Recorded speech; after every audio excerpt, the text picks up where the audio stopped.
Hello and happy Wisdom Wednesday. Thank you so much for tuning in and for choosing to spend some of your time with me. I'm Milagros, and this is a little space I like to carve out to share different tips, tools, techniques, nuggets, stories, anecdotes, whatever I can to help that has helped me to hopefully help you, to help us individually and collectively move the needle, even if it's 1 degree at a time, to new levels of healthy and happy, whatever that means for where we are right now in our lives. During the month of June, I'm talking about stress management.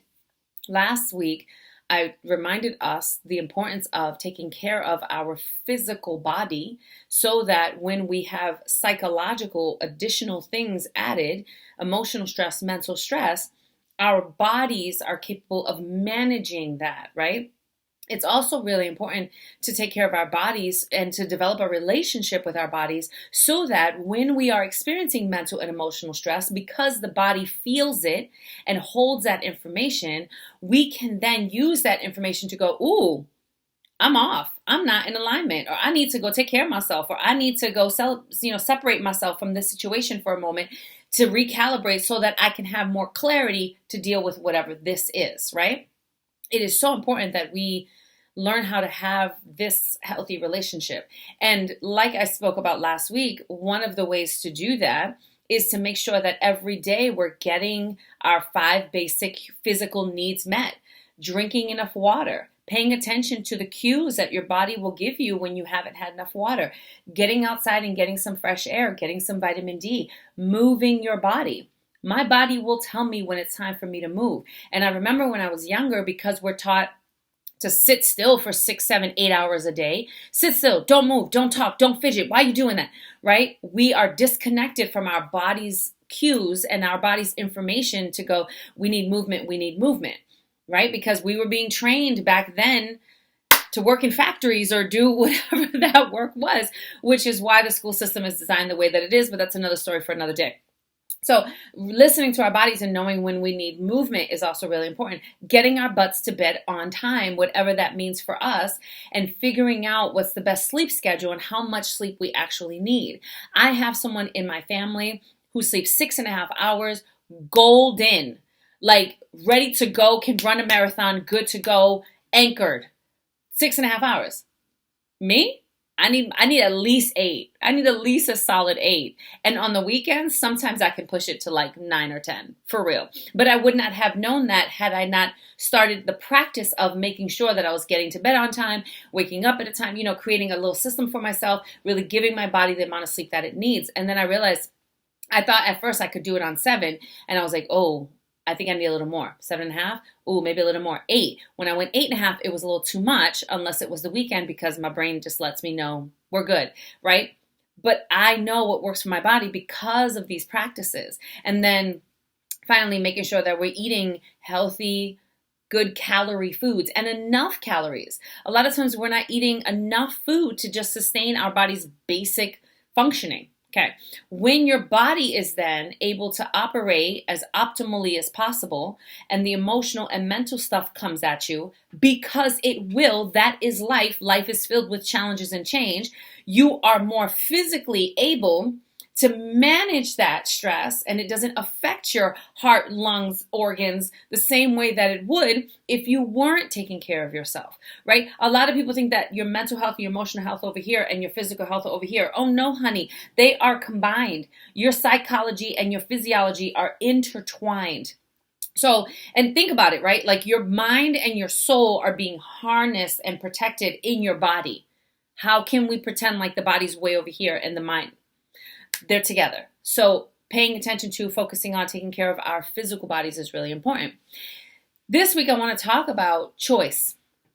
And there's 2 things about choices. So the first thing is this. A lot of times people have stress because they have choices and it feels really stressful to make the right choice. What I recommend is never focusing on what's the right choice, but what feels like peace. Right? What feels like peace? And I know initially this feels like really woo-woo, and this is like, what is she talking about? Stay with me. What feels like peace here in this choice?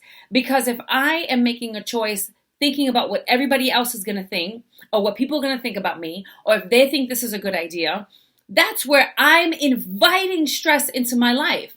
It's not that it's coming at me. I have to take some responsibility. I'm inviting it in by also inviting in everyone's supposed opinions or what they think about me or what that person would. Oh my gosh.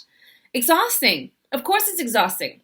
So instead, I look at my choices and I say to myself, what feels like peace? And when I first started doing this about a decade ago, it was truly because my daughter had just started, I want to say kindergarten or first grade. And I would start asking myself what feels like peace. Initially, it felt very foreign and I would have to, sometimes I would make a choice and then go, oh, I didn't ask myself what felt like peace. So it's a practice. Like everything else, it's a practice, it's a process, it's a journey, right? When I started doing that, I could feel my body because I'm building relationship with my body and my body holds all the information and my body knows things. And now we're back to talking to each other and understanding each other. I could feel my body kind of pull in a very specific choice, like to a very specific choice. And I would then, this is the other part that I was going to share with you, the second part, go all in on that choice. Go all in. Right? Pretend like there are no other choices that exist and go all in on that choice. And by doing that, what happened was one of two things. Either I found out that it was the right choice for me, voila, reinforcing my body's knowing, my spiritual intuition, my knowing that that was in fact peace. Or, actually there's three things. Or I learned something really important that then helped me make a different choice. Or I learned this is not for me at all.